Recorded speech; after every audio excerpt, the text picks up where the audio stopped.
안녕하세요. 닥터는 코익 성형외과 전문의 정현익입니다. 날이 많이 쌀쌀해졌죠. 성형을 계획하는 분들 중에서 해가 바뀌는 겨울로 일정을 잡고 수술을 계획하는 분들이 많습니다. 수술 부위 관리하기도 좋고 겨울방학이나 휴가같이 시간 여유가 좀 생기시잖아요. 그래서 저희 병원에도 환자분들, 특히 코제 수술을 계획하시는 분들이 요즘에 많이 찾아주고 계세요. 여러분, 코제 수술을 하는 이유 중에 가장 큰 비율을 차지하는 이유가 뭔지 아시나요? 이전에도 말씀드려서 저희 채널 구독자분들은 아실 것 같은데 많은 분들께서 부작용이라고 생각을 하세요. 하지만 사실은 모양 불만족이 가장 많습니다. 모양 불만족 중에서 계획을 애초에 잘못 세우셔서 재수술을 하러 오시는 분들도 있어요. 반드시 자기가 컴플렉스라고 느끼는 점을 깊게 고민해 보셔야 해요. 그냥 막연하게 예쁘고 멋있어져야겠다고 생각해서 수술 받으시면 수술 결과가 생각보다 마음에 들지 않아서 금세 재수술을 받게 되실 수도 있어요. 비중격같이 중요한 재료를 한번 사용해버리고 나면 다음 재수술은 생각보다 수술 규모도 커지고 비용도 많이 발생하게 됩니다. 제가 상담할 때 솔직하고 정확하게 문제를 짚어드리면서 팩트 폭격해드리고 환자분이 진정으로 원하는 모양을 끄집어내면서 목표를 설정해드리는 이유가 바로 거기 있습니다.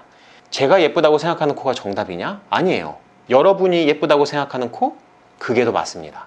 간혹 실제로 모양도 크게 나쁘지 않고 부작용도 없는데 누군가의 말 한마디 때문에 컴플렉스가 되어버리고 그 부분에 꽂혀서 재수술을 받으러 오시는 분들도 많습니다.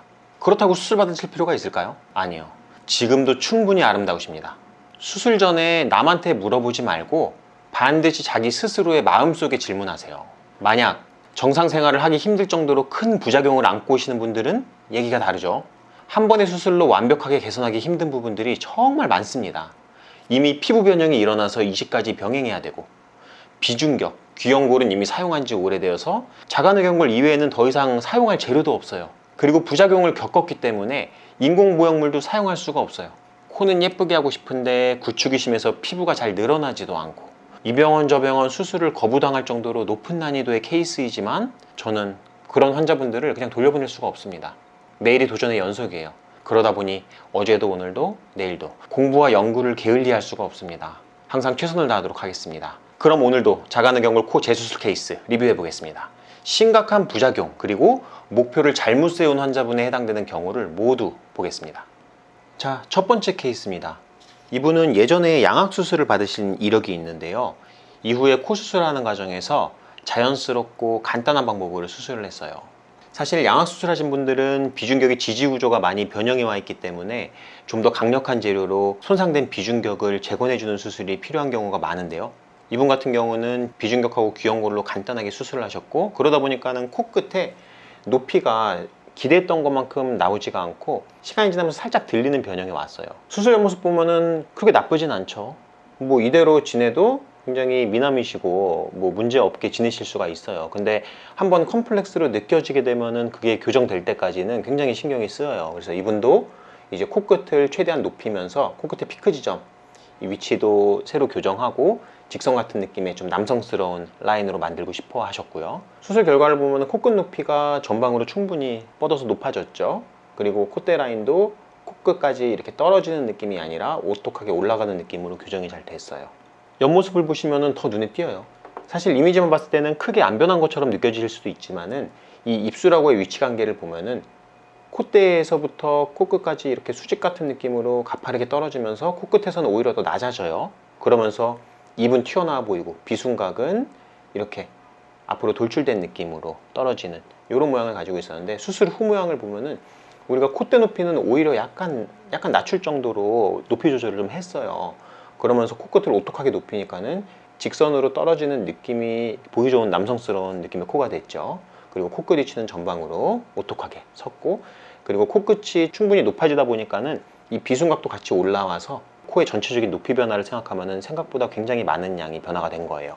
밑에서 봤을 때 보면은 이렇게 퍼져 보이는 콧구멍의 모양도 코가 높아지면서 좀 더 세련된 모양으로 바뀌었죠. 정면에서 봤을 때는 콧볼이 퍼져 보이는 느낌이 코끝이 높아지면서 이 중앙으로 모여서 좀 더 얄쌍해진 느낌으로 바뀐 걸 볼 수가 있어요. 그리고 모양을 봤을 때 입체감이 좀 도드라지죠. 남성분들은 이제 이런 모양을 선호를 많이 해요. 자, 그리고 다음 케이스 보실게요. 이분은 여성분이신데요. 이분도 이전에 수술 때 콧대하고 코끝 밸런스를 잘 못 맞추고 생각보다 코끝이 좀 낮게 만들어졌어요. 그리고 시간이 지나면서 코끝이 들리는 변형이 약간 왔고요. 근데 수술 전 모양만 봤을 때는 일반적인 동양 사람의 코 모양하고 뭐 크게 다르진 않다고 볼 수도 있어요. 근데 이번 같은 경우도 마찬가지로 콧대 코끝 밸런스, 그리고 코끝이 이렇게 낮고 좀 떨어지는 느낌, 그리고 비주도 살짝 들려 보이고 이런 변형된 느낌의 코 모양이 싫어서 교정을 원하셨고요. 수술 시에 자가늑연골을 활용을 해서 코끝 지지 구조를 이렇게 튼튼하게 만들어 줌으로써 코끝이 전 하방으로 이렇게 내려가서 오똑한 느낌을 만들어 줬죠. 비주까지도 같이 내려가면서 비주가 들려 보이는 느낌도 많이 개선이 됐어요. 그리고 콧대 시작점을 보면은 술점보다 오히려 약간 낮아진 느낌이죠.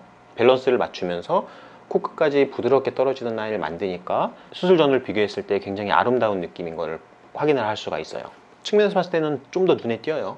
코 들려 보이는 느낌이 많이 개선이 되고 굴곡진 지점까지도 이렇게 예쁘게 만들어져서 굉장히 자연스러운 느낌을 낼 수가 있었어요. 그리고 이 비주 자연스럽게 내려왔죠. 그리고 비주와 입술이 이루는 이 각도도 이렇게 들려 보이는 느낌이 교정이 된 것을 확인할 수가 있습니다. 그리고 마지막으로 심각한 변형을 겪으신 분들의 경우에요. 요 전에 두 케이스 같은 경우는 사실은 술전 사진을 봐도 그냥 지내도 된다고 볼 수도 있어요. 하지만 이렇게 심한 변형이 온 분 같은 경우는 그냥 지내기가 어렵죠. 보면은 코끝에 이런 모양 변형뿐만이 아니라 비주 쪽의 피부의 변형도 굉장히 심한 상태로 오셨어요. 이전에 이 수술을 받으시고 부작용이 생겨갖고 자가늑연골로 수술을 하셨다고 하는데, 아마 자가늑연골 수술 방법이 다양하게 있지만 그 중에서 연골을 이렇게 잘게 절편내 갖고 사용을 하는 좀 더 간단한 방법으로 수술을 받으신 걸로 보여요. 그러다 보니까는 지지력이 충분히 확보가 안 돼서 결국 비주나 이 코끝의 모양의 변형이 일부 왔죠. 사실 자가늑연골 수술이라고 다 동일한 건 아니에요. 저희가 수술한 방법은 코끝의 지지 구조를 새로 통늑연골로 제작을 해서 재건을 해주는 방식이에요. 그러다 보니까는 코끝의 피부가 이렇게 충분히 펴질 정도로 코끝도 오똑해지고 비주 쪽의 라인도 깔끔하게 만들 수가 있었어요. 측면 사진을 보면 훨씬 더 눈에 띄어요. 보면 코끝의 비주 구조가 거의 측면에서 보이지 않는 모양을 띠고 있는데요. 수술 후에는 비주가 측면에서 보이고 코끝에 이런 변형화 있는 느낌들이 모두 다 개선돼서 비교적 굉장히 정상에 가까운 이런 모양으로 만들어질 수가 있었어요. 밑에서 봤을 때 보이는 이런 심각한 피부 변형도 교정을 하게 되면은 그래도 꽤 많은 양의 변화를 줄 수가 있어요. 이 피부 변형이 심각하게 오신 분들은 대개 이 피부 혈류도 굉장히 안 좋아요. 그래서 이분 같은 경우도 술전에 피부 관련된 변형은 완전히 교정될 수도 없고, 이 피부 쪽의 변형은 혈류가 안 좋기 때문에 무리해서 교정하게 되면은 피부가 괴사될 수도 있는 위험이 있기 때문에 어느 정도 가능한 선에서 교정을 하자고 저희가 계획을 세웠고요. 그러다 보니까는 이 측면에 이런 흉조직들, 그리고 피부 색깔이라든지 약간 울퉁불퉁한 굴곡들은 좀 남아있는 걸 확인할 수가 있어요. 좀 아쉬운 점이죠. 하지만 술전하고 비교해보면 심각한 변형으로 일상생활을 하기 어려운 정도의 모양이었는데 거의 정상코에 가까운 모양이 됨으로써 환자분께서도 일상생활을 하시는데 전혀 지장이 없을 정도로 만족스러운 결과를 얻을 수가 있게 됐어요. 정면에서 봤을 때도 코에 비주 들어간 느낌이 정상적인 느낌 가깝게 잘 교정이 된 것을 확인할 수가 있습니다.